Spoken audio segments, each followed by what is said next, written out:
This section is a review of all of the different types of hypothesis tests that we've looked at in the past two chapters.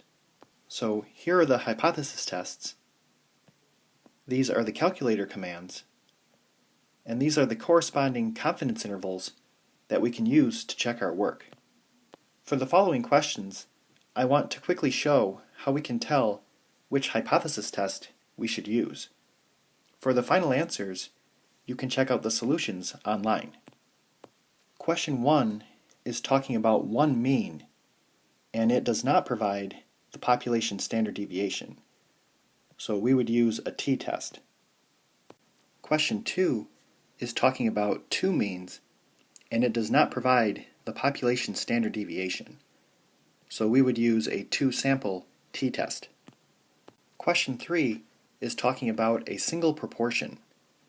So we would use a one proportion z-test.